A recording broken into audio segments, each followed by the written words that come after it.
Welcome to Cybersecurity America. So I've been a lifelong entrepreneur. I often joke that I'm unemployable. I hired me, I'd fire myself pretty quickly. As an entrepreneur, straight out of college, there's going to be successes and there's going to be failures. And obviously the trick is to take the failures and turn them into a knowledge base and roadmap to succeed.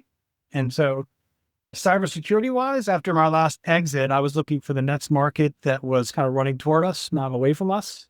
I happened to meet President Obama's head of national security for cybersecurity. This gentleman told me, this is where you need to go. The total accessible market is quite large. There's never going to be a lack of need. And then when I looked at the market, I looked at monitoring response to incident response forensics, and then kind of where we live in the preventative side, and identified pretty quickly, and with a partner of mine, Ben Fink, my co-founder, one of the best.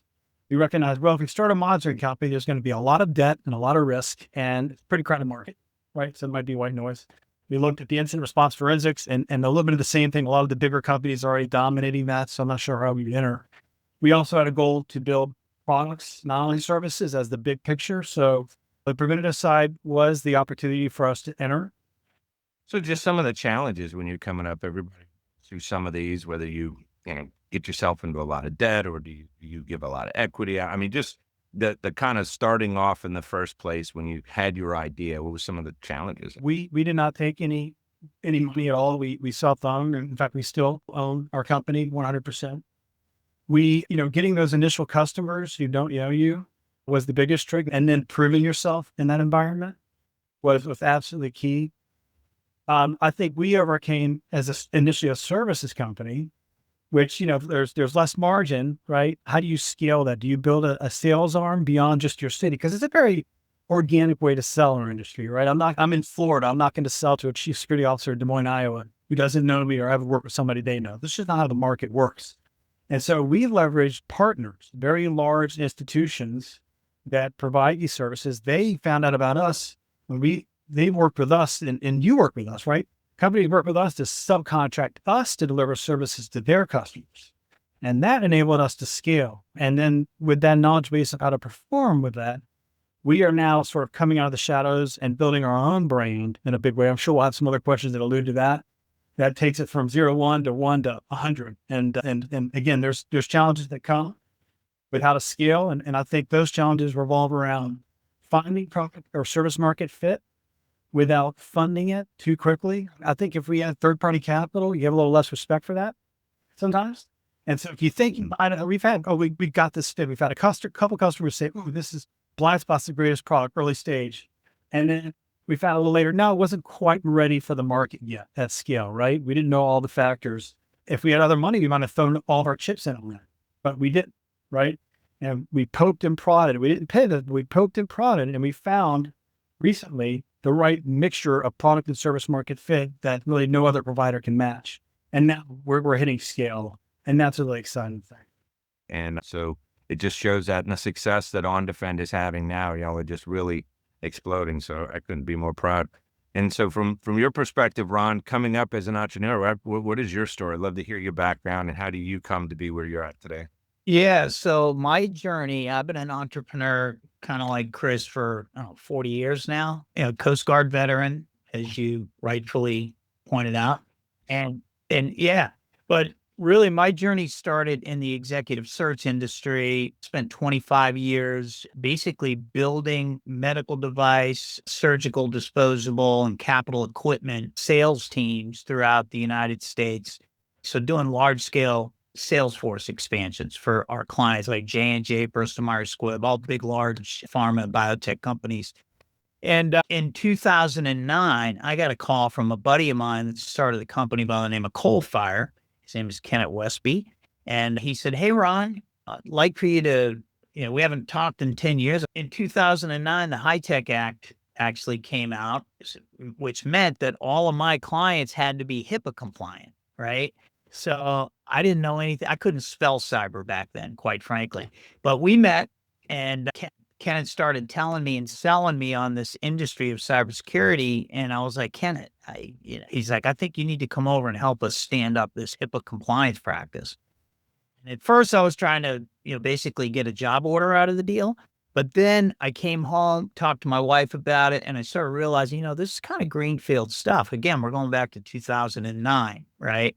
So met with those guys, decided to do a contract with them. And guys, that's when I realized this is greenfield.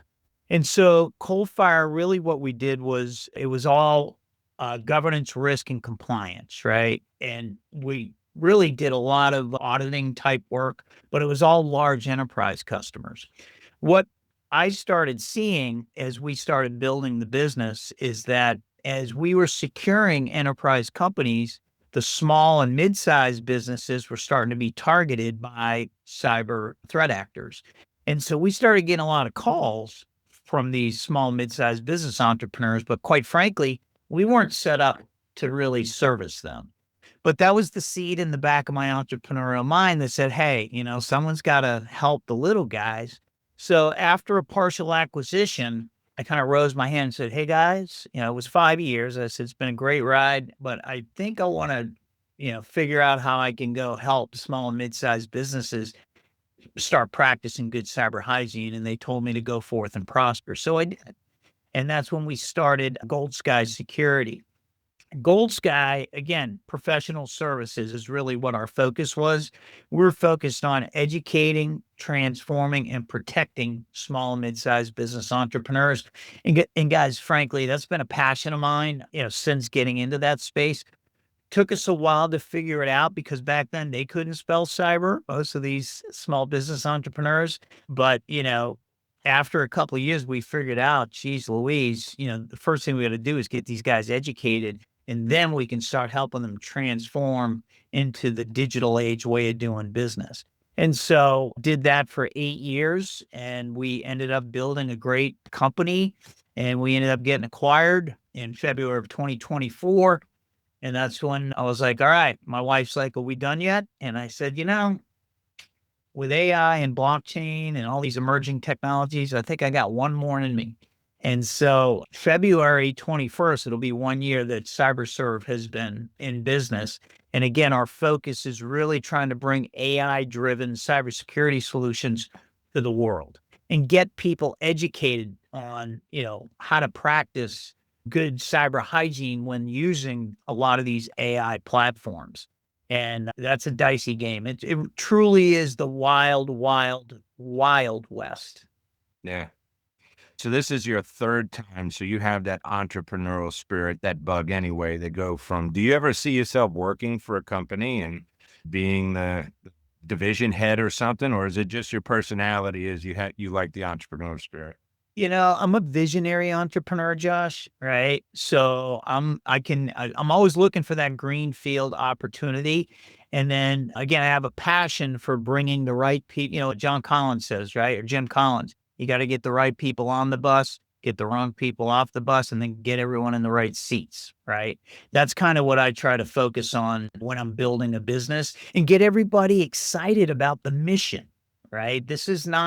We're not here to just collect paychecks, but, try to help people what I would call win the employment lottery, right? But we got to figure out what's the mission and get everybody excited about that so that when they come to work every day, it's not just about, it's not a job or what I call a job, a job. Chris, you had that experience too, just for the last 10 years, having to build a culture at Ondefend, and everybody you got talked to at Ondefend is always happy.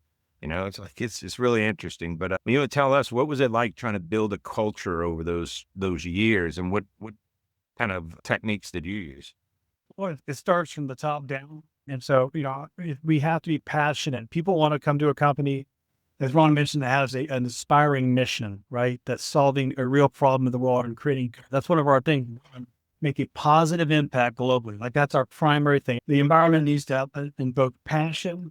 That's the reason I want to be an entrepreneur. Creativity, unrestricted creativity, right? It's open. Everyone here, everybody's creativity, everybody's thoughts, everybody's inventions are welcome and included in what we do, and have fun. So if we're having fun, there's something inherently wrong. And as Ron mentioned, some people just are not a good culture fit. It's important in any, startup to fail fast. It's also important to have employees you got to hire right. So, the right process to bring them in to make sure they're a good culture fit and a technical fit. but also know how, like, if they're not the right fit, then move them onto a place they'd be better fit and happier. Right. And so that's a big part of your culture, is to do that pretty quickly and hopefully painlessly. Those are the big keys to creating a really successful company. It's all about the people. It's not Ron and you. It's about the people, the engine. People beget good people. Employees beget employees. First, you have to start off using what contacts you have, and what we scaled to be one of the largest red teams in the United States very quickly, right? In the last 2 or 3 years. And, we had to outsource a lot of that, but now we have such great people that good people to hear about, they want to come to us. So we really don't have to use any kind of agency. So we've created our own assessment tool that's made it really effective and efficient to bring people on that are already a good fit. We have less than 2% churn rate on our team, which is amazing to scale that quick and have that low of a churn rate. And that says a lot to our culture. We just love it here. It was awesome, especially to see. And what's one of the major questions too in this podcast that I had is, how did you handle scaling over those 10 years? So one was people and mission, like you just talked about. I think that's the key ingredient. But there's some actual business transformational changes that occur over that time period. And you have to scale. Like you said, is that if you don't have the people, you have to use a third party until the service is up and running. You're making enough revenue in order to hire people and so forth. So what were some of the scaling challenge? And then I'll ask Ron the same question. Yeah, one of the privileges we have of being self-owned is patience. Sometimes you need to have patience, aka to first find the product or service market fit to induce scale, or at least the viability of scale. Obviously, there's the financing component that you have to have in place, which we have great partners for that help us do commercial lending, meet those requirements to scale as needed, which is very important to set up those relationships. Sometimes creatively to make sure that you fit like the need of the customer. Having the right team there and the right policies and procedures, just operationally, which starts again from the top down, to know that, hey, if we're going to take on this business, we need to underpromise and overdeliver. And if we can't do that, we don't take the business yet. And that's a tough thing to say, but it's the right thing to do if you're going to serve your customers correctly. And then when you really feel like you have everything in place, you know what the cost of acquisition of this customer is, you know how to properly deliver it, you know, the costs, the COGS, all the costs of providing the service, the churn, the issues you have. And if you've got all that aligned, well, then you can blitzkrieg it, right? And then start scaling and throw a lot of your chips in the middle of the table for that. But only when all those markers are checked off. Oh, that makes a lot of sense. Ron, what are your thoughts on that? Yeah, I mean, Chris, you nailed it. You nailed it, right? As far as the way that we scaled our model, we started, because remember, it was all professional services, right? So we started by going out and doing security risk assessments for our clients, right? And usually what that did was open up, when we got to the outbrief part of showing our clients, where they were doing well, but where they were not doing so well, they didn't know how to fix that. So we would convert them to a program, which would be our Chief Security Officer as a Service solution. That was where we started scaling. So we started building an ecosystem of chief security officers. And Chris, to your point, they say a good name is better than riches, right? If you've got a good name out there in the marketplace, your employees are going to start telling their friends, hey, you should come over here. So that's how we started building, annual recurring revenue with our clients and setting them up. We do the risk assessment. We were converting about 65, 70% of those projects to programs and creating that annual recurring revenue, 1 to 3 year programs with our clients. And again, building trust over time. Another foundational thing, especially when you're first starting out, I don't know if you guys are familiar with Traction, EOS, but I wanted to bring that up because when we started scaling, we were like, all right, man, things are who's doing what, right? You got to have an organized way or foundation of building a business. And so we looked at a lot of different platforms and ways to do it. We found Traction EOS, and which is EOS's Entrepreneurial Operating System. So for any small business owner out there, I highly, highly recommend EOS or, another platform, but that gives you a foundation to start building your business. You're setting 1, 3, 10-year targets for the organization. You have these meetings on a weekly basis. And then as you scale and get bigger, you got what they call level 10 leadership meeting with sales. You have a level 10 leadership meeting with delivery, with marketing, with accounting, right? And as you're scaling, everybody knows what's going on. So it definitely have, some type of entrepreneurial operating system to build the business on as a foundation. I also understand that I do love traction, by the way, the rocks, the KPIs that they have within that. And another important is staying focused, right? There's a lot of shiny pennies out there. This is the biggest issue. Pitfalls for groups like us is an opportunity that's not right in line with what we currently do, or we've not really operationalized it for successfully. But there's some money over here and we want to go grab that money. That's commonly a mistake, right? Unless there's a lot of market share and you have the ability to do it. Big mistake. And then to Ron's point, the ability to communicate not only your mission, but updates and let everybody know that we see you and hear us and communicate where we are and where we're going through town halls and other things like internal comms is really critical, not only for, the mission, but the overall, engagement of your team. And it really just that emits success. So it's a great system for sure. Yeah, the same lessons that us in the technical delivery world and the vCISO world have learned. There is a way we've done this. There's a framework. Don't reinvent the wheel. There's a structure that we've noticed that works best. Just utilize it, incorporate it in yourself, and then start to allow that to grow versus having to do a transformation every year or two because nobody really knows what's happening. So it seems like that's a better approach to kind of structuring an entrepreneurial pursuit. Is that right? Yes, sir. 100%. And then you got to stick to it, right? I mean, you got to literally stick to it. That's the tricky part too, by the way. Being regimented to follow the system's rules. Wow. Well, I think that is always a good advice because you're seeing that with everything. You deliver a vCISO platform with Sonomi or one of these other technologies, or you do audit now with Vanta or another audit platform, and just everything is being platformed in the different areas. And it's mostly to make it as seamless to be able to conduct the assessment, to be able to report on it, update it, keep track of it, and so forth. So I really like that kind of way that they're going. It does seem from an industry perspective, what are we seeing, Chris? I mean, I think there's bugs in just about every tech platform around here and probably nation state actors listening to everything. So from a code review perspective in the industry, what are you kind of seeing, everybody? I know you do a lot of that kind of work, that assurance work, but what are you seeing as trends now in the industry?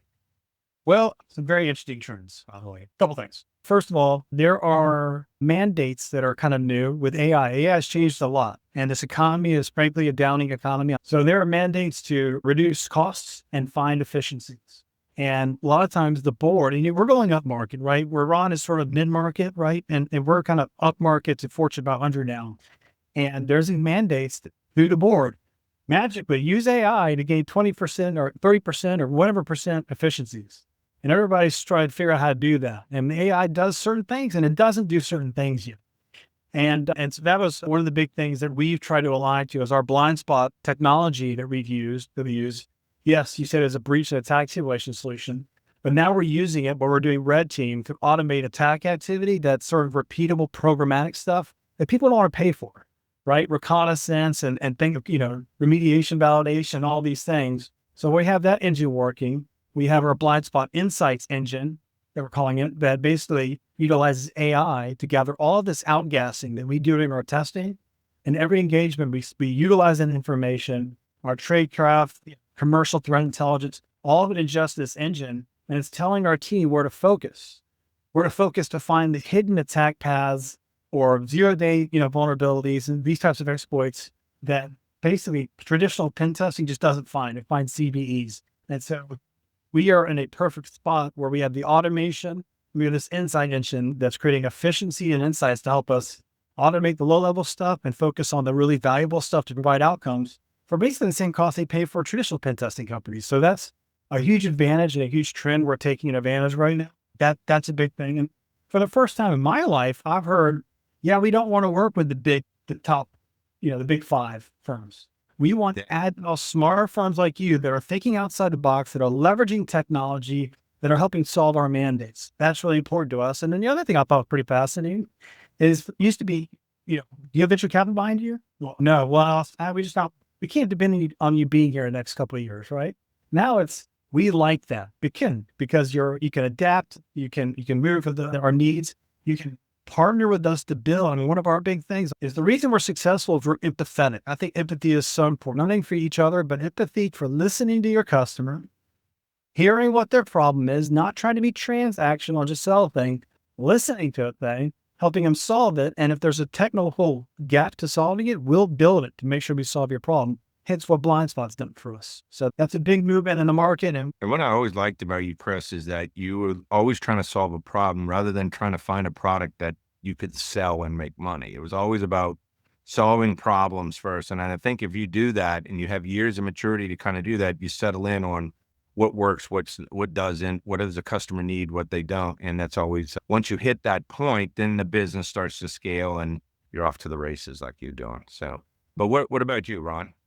Yeah. So again, Chris, you nailed it. AI is kind of where it's at, right? At the end of the day. And that's why CyberSurv exists today. What we started seeing in the industry and was continuing to see is that, when you go out and do these security risk assessments that we did for years at GoldSky, you're asking questions, you're checking the box, yes, no, or partially, is this control in place? Yes, no, or partially. And then you're writing a report and you're sending it off to the client. Well, a lot of those tasks, the low-level tasks, can be automated. And so what we're seeing in the cybersecurity advisory services space right now is that a lot of people they're downsizing. We're seeing the big four just at a large downsize. We're starting to see a lot of these, governance risk compliance advisors looking for other things to do, and they need to start learning about AI, right? And security and AI. So our mindset was, okay, so we're either going to be cannibalized or let's be the cannibalizers, right? Let's take advantage of this emerging technology out there. So that's why we launched RiskGuard 365. That was our first AI-enhanced cyber hygiene as a service solution. And again, by leveraging AI, we're able to do 4 assessments that would typically be done on an annual basis, doing those every month for a fraction of the cost that it would typically, cost for those to be done just one time every year. We're doing now 48 of these assessments on an annual basis, and we're helping small, mid-sized businesses. That's our passion. That's our world, right? We're helping these small, mid-sized businesses really take a quantum leap as far as their cyber hygiene is concerned. All thanks to AI. And we do have some other, AI solutions that we're working on now as well. And what I'm seeing is the company structures that's working. I think my structure looks where you have independent consultants that band together into larger organizations to deliver services. Like everything seems to be fractionalized. You have fractionalized CFO, you have fractionalized CIO. It's now exploding where it wasn't really before. It was considered part of the C-suite. You wanted somebody hired there. Now you're seeing kind of a fractional CIO, the fractional CISO as well. So there's doing a fractionalization of these different services where it makes sense to use several different skill sets rather than hire somebody full-time, spend 200, 300,000 of them all in bonus, salary, everything, and then get 4 or 5 months into this and find out it's not the right person, doesn't have the right background, doesn't get along with anybody, can't get the job done. And now you're stuck. Now you're on a performance improvement plan for 3 months. And now you just wasted 6 to 9 months on the wrong person. So why wouldn't you go in a fractional model and say, I'm going to bring in an executive for the skill set I need. If I need a real governance type fractional CISO or vCISO, you could see where somebody whose background is really governance and audits and frameworks and is really good in that area, but doesn't have the technical skills or the chops to move up or opine on anything else. And then as you move that pendulum over to the right, you want a CISO sometimes where you're in the middle of transformation. And that transformation is going either for an acquisition or a merger, or it's going from you're moving from one major platform to another because of some core replacement or something to that effect. So you need these different skill sets. You move them in a fractional role. You have that temporary hit of that capital outlay, but then they roll off and you still have a good contact later on that you might be able to bring in. But I just see that as the future. People don't necessarily want to hire full time and go fractional. Is that what you're seeing as well? Yeah, so I want to take a crack at that one. So when we were building GoldSky, as our vCISO practice was expanding, right, we were bringing in different backgrounds. So you may have a CISO that has a lot of experience in healthcare. One has experience in the Department of Defense. And so as you start expanding that network of vCISOs, what we find is that if we have a client that has a specific need and we have a vCISO assigned to that, but there's someone in the ecosystem that has that experience, they could share those experiences. So the client is not just getting, yeah, they may have one vCISO assigned to their business, right, as their point of contact, but that vCISO has access to all this whole network of other CISOs. And so the client is getting access to that whole network. So the credibility and the value of having that ecosystem, because you're sharing all those beautiful minds with that one customer through that point of contact vCISO is invaluable. One more thing, Josh, that I'm seeing besides human optimization, which is kind of what we're talking about, is a lot of these technologies, right? These platforms that the organizations are using. If they're need to have, they're going to stay. Maybe they're going to be renegotiated. But if they're nice to have, they're churning out. And so I think over the last 8 years, we saw a lot of new platforms come on. They're solving some problems. Maybe they were overhyped versus the outcome they're providing. And a lot of times, I'm also seeing as these companies are downsizing, like we don't have the team to manage the platform, whatever the platform is, and more often than not, we don't have the team to fix the problem the platform's finding. And so what we're seeing, and that's one thing like that, to Ron's point, what we do is our technology is enabling our team to provide all of that value, right? So it's like a managed thing, which is a lot more valuable, especially now when these downsizing happen, to actually solve the problem, help them fix it versus just telling them more of what's wrong. That's a big part of it too. So a lot of changes happening, a lot to be capitalized right now if you're in the right spot. And I think there's a number of things where it's just this white collar layoff right now that you get, right? So there's a lot of people at high-end executives, a lot of people are out of jobs. It's blamed on a number of different reasons, right?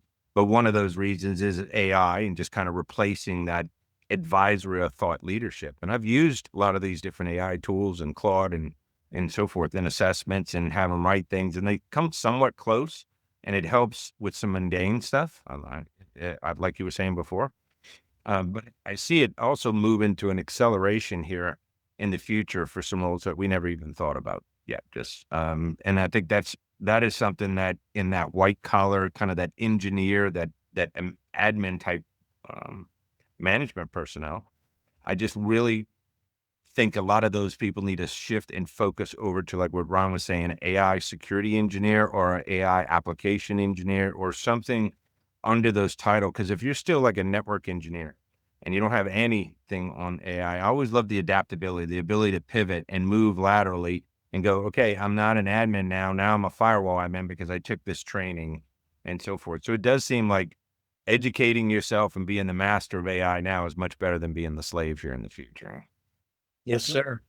They say when you're green, you grow. When you're ripe, you rot. Right. So I think it's time for a lot of these cybersecurity veteran, practitioners to really start embracing AI and understand how can this help my clients, right, and my career path. But how can I use this to create efficiencies and provide more cost-effective cybersecurity solutions to the world? And that's why we exist here at CyberSurv. And interestingly, you can utilize AI to optimize your team or your offering, but like it also is creating an opportunity to test a new sort of domain. So we actually are pioneering AI LLM testing, where we're testing LLMs for, things like toxicity, bias. Can someone use it to build bot? Could it get, what is it able to extract sensitive data? Whatever the thing is, we built sort of a proprietary scorecard. We're actually one of the pioneers in that. And we'll talk, I think, a little bit later about how you build your employee base. But the big trick is with that and some of the other unique domains that we're doing that are really, there's a huge need and not a big supply of talent. That is the big gap. I feel like we, as companies like us that are doing advanced hardware, IoT testing, advanced software, continuous testing, as we talked about a second ago, or AI LLM testing, at this point, I think we're going to run out of employees that are capable of, before we ever run out of customers. And so we'll talk a little bit later, but we're going to put a lot of time and effort into building that kind of capability here in the industry. Yeah, that's the future. And you're going to have that fall right into, I mean, with LLM models, you have the front end prompt and you have the output. So you have input and output, which is from a cybersecurity perspective, you want to have a WAF in front of that. So web application firewall, you can terminate prompt injection attacks that come in programmatically, and you can see for output and say, hey, that's not normal. The LLM is supposed to talk about travel, and all of a sudden it's trying to print out a nuclear weapon, right? So you have the front end and the back end, very, very similar to a web application. And like Cloudflare has these where you can put a front end on it. I don't know many organizations are even thinking about that. More, it's just like acceptable usage. And then you have some real enterprising ones that are doing some really crazy agentic workflows. It's some people are really advanced right now in their adoption. Well, history repeats itself, right? I mean, they're like, we got to get it implemented, get it out there. And they're not thinking about security measures early enough. This is just, it happened in networks, it happened in software, it's happened in hardware. We'll talk about that a little bit. I can't wait to get into that whole thing. But say the AI, they're getting out, we got all this pressure to get out, get it implemented, optimized, but there's not enough time and effort being into security. And that's just a recurring theme in our culture. Yeah, and then I feel like cybersecurity, the industry in a whole, is almost like the Indian cobra issue. You ever hear about the Indian cobra problem? I will right now again. So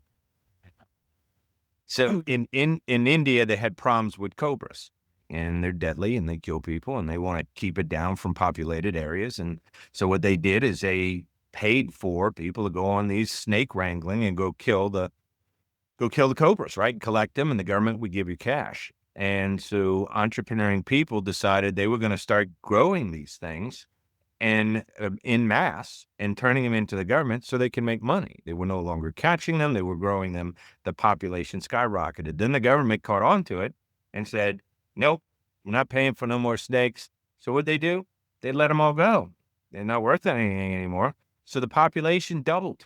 The problem increased. So where you thought you were addressing one thing, you kind of make the problem even worse. And I kind of see that with hygiene tools and like network scanners. You have all this data that comes. You really don't know what you're supposed to focus on first. I like kind of your blind spot product where it actually tells you what tool is alerting, where is that going into the console, because it's so frustrating being in cyber operations and then something break and there was some ingestion didn't come in and you missed a critical alert because something broke and nobody knew about it. And so I do think that's the future where you're doing kind of the breach attack simulation, you move laterally, not just the plain old pen test anymore, right? So I think that's the future.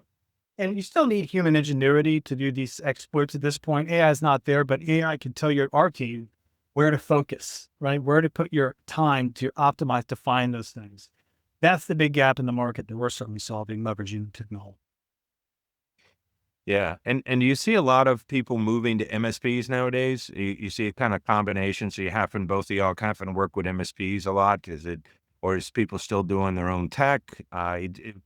Before like a year or two ago, they were saying that MSPs are going to explode and nobody's going to run their own cyber anymore or any of these things. It's all going to be run by third parties. But what are y'all kind of seeing in the market? I can take that one. So, again, MSP, I think once you get to a certain point, as a matter of fact, we have a client we're working with right now that we're saying, okay, we think you're ready for an MSP, right? Because they're at that certain point in their growth, taking on clients, starting to have to deal with some sensitive information, and they really don't have the technical talent on the team. So this is when you bring in a managed services provider, right? The challenge, and there's a huge migration going on with MSPs because, again, cybersecurity is kind of you have to do it, right? In order to protect your credibility as a business. And so we're starting to see a lot of these managed service providers trying to get into the managed security services provider space, MSSP, right? The challenge is, again, they don't really know how to do that. They know how to do all the break fix stuff. But when it comes to working with their clients. And who goes to MSPs? They're all small and mid-sized businesses, right? They're all SMBs. So again, most of these small and mid-sized businesses, they're just coming up to speed on practicing good cyber hygiene. So what we're finding is a lot of these managed service providers, they need to get their own house in order, right? But they are exploding, Josh. I mean, we are seeing a huge increase. I've got a lot of friends that are MSPs and just watching their businesses expand and grow. But I think a lot of them are beginning to realize that, again, a lot of migration into the cloud, and they need to expand their service offerings. So cyber is a natural, transition point for them, but it's just not knowing how to make that transition or have the right people in place and offer the right services. Then you got the fox watching the hen house scenario where if you're doing my cybersecurity, but you're also managing all of my devices, how's that going to work? So just helping to, navigate these businesses through that. Oh, you're on mute, Josh. You're muted, Josh. Yeah, sorry. Yeah, I see a lot of the MSPs reach out to me about doing some of that collaboration here. I don't know how to talk to this person about this breach. What should I do from the solutions perspective? I think it always helps to give them that expertise. But what the cybersecurity services are much higher value, higher margin than IT, because the MSPs have a squeeze on them to do help desk cheaper, to do network desktop cheaper, and just so there's a commoditization that's happening, I think, on the MSP side. So they're hitting the ceiling and going, I need another revenue stream. I need more higher end advisory services, but hiring a full-time cybersecurity person, unless we have, a ton of clients here and they sitting on the bench and not being billable, that's not sustainable. So how do you partner with a cybersecurity company to be brought in? And that's kind of I feel is one of my specialties. Is I came from the IT world. I was in IT for years before transitioning to cybersecurity. I think that's the best partner approach for some of these companies to do, because the person who has the IT background understands the MSP, understands the objectives of what IT is trying to provide and in what kind of time manner, and then understands the security components of it. Because the people coming up today, I notice they have a very specialized understanding of cybersecurity. It's either risk management or it's pen testing or it's incident response or it's forensics, whatever it is, and they don't have more of that holistic view of what should the organization do in these bigger kind of crises, right? So, Yeah, all kind of fun, guys. it's interesting. The MSPs, as you go up market from SMB to enterprise, it's MSP, MSSP, MDR, hybrid internal stock, and your with commoditization, which unfortunately a lot of it is all the way up to MDRs at this point because there is a lot of competition. You mentioned, Ron, they need to get their house in order. So we would do tabletop exercises. And normally during a tabletop exercise, you pretend an attack's happening. So they go around the table and they go to the MSSP or MDR and they say, ransomware attack happened. Well, we saw it immediately, no problem. We did this, let's move on around the table. And that obviously not to really hair on fire. So we started using our blind spot attack simulation that would simulate actual ransomware strains in the environment and see how they would really do. And the NDRs, MSSPs, were either not responding or responding late over 50% of the time, which is mind-blowing to us. And so I'm talking about the bigs, they're even the EDR, MDR groups, right? And so I think that, holding them to account to fulfill their SLA requirements is something that should happen. I don't think they're going to do it themselves. So I think, fox guarding hen house too. I think having someone like yourself, Josh, that could come in there and validate that on a consistent basis would make sure that they're optimizing that investment. Yeah, I can tell you, I got a tabletop Monday in Tulsa, so I'm flying out with. I wish I would have it. It's an enhanced one where I had blind spot, because I always thought that was the best. Instead of just scenario based, you're actually doing live tech and alert at the same time. I do think an organization who's never had a tabletop, let's just start off with getting to meet and greet each other and what happens in these different scenarios. I think the biggest thing, like when in tabletops, you want to talk with customers is like, if you have to go dark in a ransomware attack, how do you do that? How do you do it in a manner you don't cut off your incident response team? You don't shut out your network engineers. We spend all this money for EDR to be on these desktops, but then you pull the internet connection and nobody can get to them. So you can't pull any of the information. So I've just been in a number of these incidents where they're just self-inflicted wounds. And if we could just stop and just think about the process a little bit slower and kind of contemplate on it, when it happens for real, we kind of muscle memory this thing. We understand what happened, especially when you have like a ransomware attack and then you go to an incident that's like an S3 bucket where at Amazon and it got compromised and it was set to public by accident. And all of a sudden you have a breach of thousands of records of some data that was supposed to go to a third party. So those scenarios kind of take different. You go, okay, so what do I do in AWS when this occurs? How do I automate that and so forth? So it becomes a fun challenge.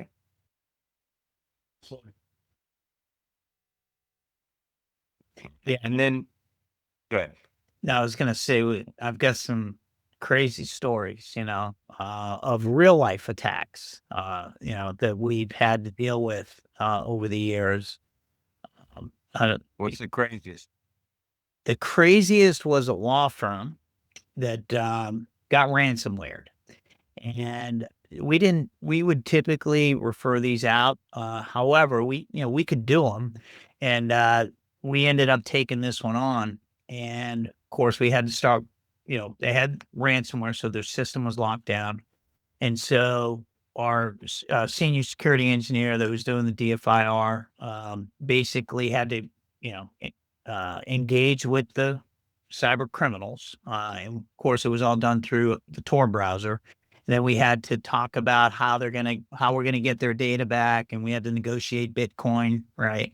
And back then, I'm going back probably 6-7 years ago, but we ended up negotiating. We told the client buy 2 Bitcoin, so they went and bought 2 Bitcoin, and we ended up negotiating with the cyber criminals 1 Bitcoin, and so we ended up getting it. It was amazing. Their customer service was pretty impeccable. This cyber criminal group, right?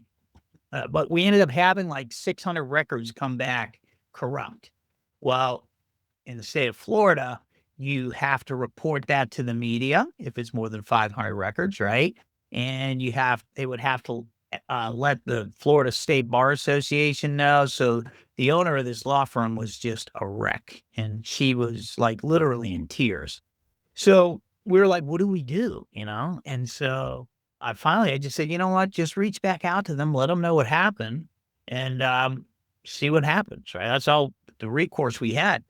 And again, their customer service being impeccable as it was, they were like, we're so sorry, get you another key. And sure enough, we ended up getting every bit of data back, right? But here's the crazy thing about this story, guys.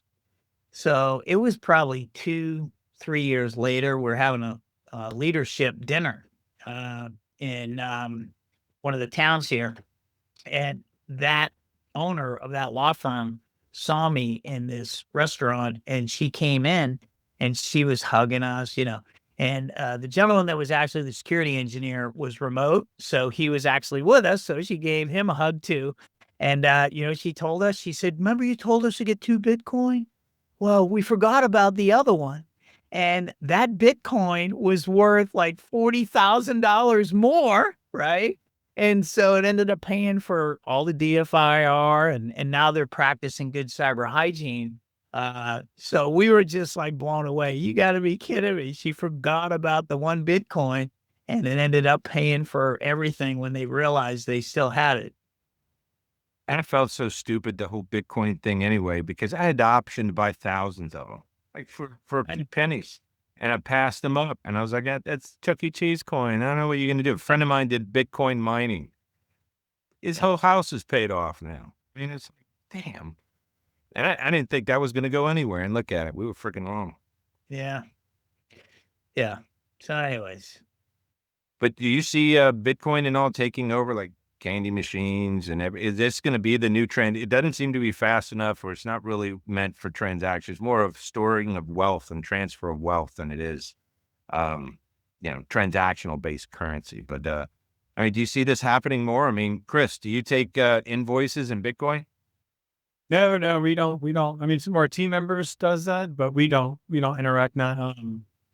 I will tell you that there's a big demand kind of associated with this, and certainly associated with quantum computing in the future, is cryptographic testing. And, there's a monster demand, and we're building up that next capability of a bunch of cryptographic testers to start preparing the world for that next phase of security risk. So that's our association with them for real. Yeah, I'm definitely not looking forward to that. I like physical money. I like things I can see. One time I had my 401k account. I went and logged on to it, and I knew I had like, I don't know, $60,000, $70,000 in it. And I logged on to it and it said zero. And I'm logged onto this thing in years, right? It was when I was at Whitney Bank, and I log on to it and it says zero. And I panicked, right? I'm like, what happened to that money? I can't believe what happened here. And I'm calling the place. I know it had money in it. This is the right log on. Yeah. And they transfer me to some other organization, some other 401k provider. I never got anything in the mail. It's just the money moved to some other provider. And they go, oh, you must have been a part of that batch from a year or two ago that moved over to whatever the provider was. Now that scared me right there, that my whole account, my money, I got nothing in the mail. They just said that account is moving to someone else, and I just have to figure it out. And I wonder how often does that happen? Like bits of money that people don't know and they get transferred here and there. And it's a side story, but it does seem fascinating. Yeah. Well, Bitcoin, I mean, that's what, yeah, it's all about blockchain, right?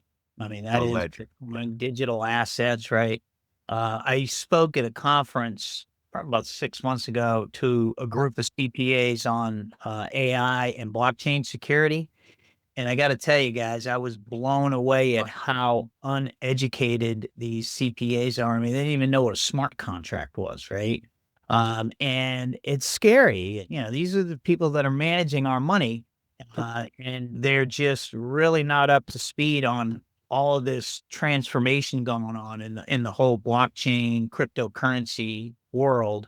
And so that's something that we are definitely staying ahead of. One of the guys on our board, Dirk Anderson, actually wrote the first cryptocurrency security standards called the CCSS. But you're going to start seeing there's laws that have been passed. So trust me when I tell you, you're going to start seeing a lot more digital assets. And it's going to be all, through cryptocurrency. It's not going away. So It seems like a risk. If you were imagine taking Bitcoin as a payment for something, and the next day it halves. It was 120,000 when you got that Bitcoin as payment, and then the next day it goes to 60,000. So that's not wealth transference. That's wealth evaporation. Yeah. So that becomes difficult to take that as a source of payment from a customer unless you liquidate it right away. Then what's the point, kind of thing. So unless you get the Bitcoin and liquidate and make it into US dollars right away, you can have the value of it just drop significant. So yeah, USDT, that's kind of the digital asset right now, currency, with this new act that just came out. I think they called it, is it the Genesis Act, or it's a new law that came out basically equating USDT to the US dollar, right? So you're going to start seeing, and we've had companies reach out to us that are doing credit card processing, right? The credit card processors that are now looking to start processing, cryptocurrency. But it's just about having the right rails and making sure all the right security requirements are in place. So it's happening, So we're going from Bitcoin miners out of people's homes to corporate data centers with Bitcoin miners that are going to do the blockchain authorizations and so forth. Is that what you're saying? Yeah, pretty much. I mean, if you think about it, Josh, I mean, it's not just about Bitcoin, right? Think about all the cryptocurrency coins that are out there right now. It's not just Bitcoin. There's a lot of others that are out there. So it's crazy, man. But the risk, like you say, is through the roof. So you really got to know what you're doing before you start playing in that space. Yeah, it seems like that. I think that whole world of adversary testing, like I had on one of my other podcasts, a story about how a friend of mine was at work. He asked Microsoft Copilot who's getting laid off next quarter, and it told him. It gave him the spreadsheet. It listed the people's name because it was already plugged into the HR function. It had access to OneDrive at this big organization. So data leakage from an AI perspective, I think, is a next generation of risk and threat, because it's you and I may have personal experiences where we can say, I think that person's full of crap. I think he's lying. He saw he kept shifting. He wouldn't answer. All these kind of telltale signs. But how does an agent do that to an agent? Like, how does an agent know this isn't appropriate and so forth? So I just think it's going to open up a whole avenue of social engineering that we're not really seeing. I mean, one of them, like from a data model poisoning perspective, wherever it's pulling its information, you can do a prompt injection and leave it at some website. And so when it goes to crawl and ingest that data, your injection is a part of that. So it's almost like, how do you keep the data clean so you can't poison the model is going to be the trick. As these models open up and you bring in more data sources at different time, how do you keep up with them? What's the latest? All that kind of stuff I think is going to be a huge challenge. I do think focused onboarding employees would help. Like when in incident response or in security, when you have to bring up a new guy, a real junior person, it takes so much time of the senior person offline. It's just really a productivity hitter. So instead of making that incident responder not even able to operate for the first month or two, because they're still trying to figure out where the bathroom is and where all the documents are and so forth, but having an agent that can do that, it's almost like a mentor bot that you don't have to go to these 15 SharePoint websites. I've been there. And what is the question that you have? Okay, I want to know, where's the incident response plan? Oh, that's on this SharePoint. It's over here. This is the link to it. Because what does a senior person do most time? Send links to things. Yeah, no, you need to do that over on that. And yeah, I'll share that client folder with you and I'll do that. We have to spend so much time changing things to get another person access to it. It would just be much easier to do some of that onboarding, I think, with an agent. And then you can focus, how do you get them up to speed? Some companies were very heavy-handed. When I was at EMY, I spent weeks in training before you even went to a client site. They onboarded you for 7 days in New York or 5 days in New York, and you had manager training after that. Well, that was a lot of time where you couldn't bill, and you're spending a lot of time flying people into these very expensive conferences and training and so forth. And it was very fruitful. I loved my time in Big Four. It was very beneficial. But it was very costly. And then how do you, like both of y'all as entrepreneurs, you can't do that. Can't fly everybody in and train them all the time. So it's kind of, how do you scale and train with, with the company that you have? Big part of ours is to interview hundreds and hundreds of people to find the right ones that at least have the requisite training to come in. We had to build our own proprietary assessment, that test they would take before they could even come into our organization, right? Automation of all of that. Inside of our organization, we've hired some of the best testers that are also trainers in these different domains, which is really good. So we're building out our own training offering with automation and AI to actually train our own teams in that capacity. So it's almost like a Jarvis you're talking about that can walk the same. And then we are actually going, I mentioned before, we're going to run out of employees or team members before we run out of opportunities because of what we do, especially like the AI, LLM, hardware, IoT, OT testing. And so what we're doing is we're actually setting up partnerships with colleges. And we're building out badging programs that when they're going for their collegiate degree, to get a degree, they actually get badges on special skills. So the university powered by Ondefend badge skill set.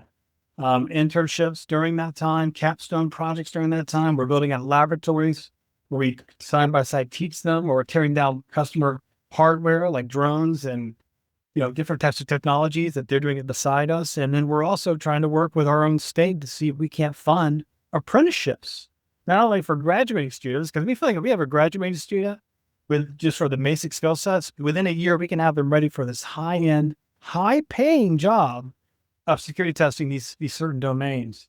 Also cross training, someone that's in software can be a software application developer, right?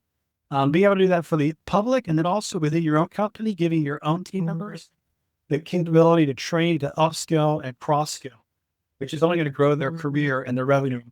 So these are all the things that we've deployed to help them. I think that's great. I think you have a lot going on. So Chris, coming into the end of the show here, but where do we find out more about you? Defend.com, right? Or any other channels? Ondefend.com. We're on Facebook, Twitter. So you can find us through all those social media. We're going to be launching a podcast here in the somewhat near future. So that'll be another way where we should have y'all on. This is the year that we're actually going to put ourselves more out in the public versus being behind the scenes. So you're going to hear a lot more from us publicly. That's awesome. And Ron, so how do we get more in touch with you?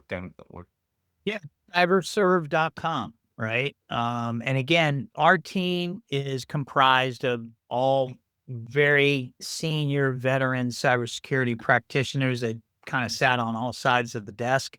And really, the difference between what we did at GoldSky and what we're doing here at CyberSurv is really focused now on building subscription-based platforms and services versus just professional services. And then we have advisory behind that, right? So we've got a whole slew of new subscription-based solutions that we're going to be launching throughout the year.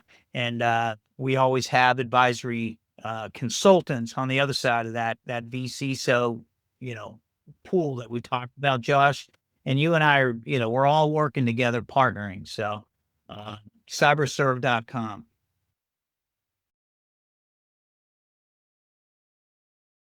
That's awesome. And everybody, if you could just hit that subscribe, that like, and comment, we'll respond back as soon as possible. Thanks, Ron. Thanks, Chris. It was great having you.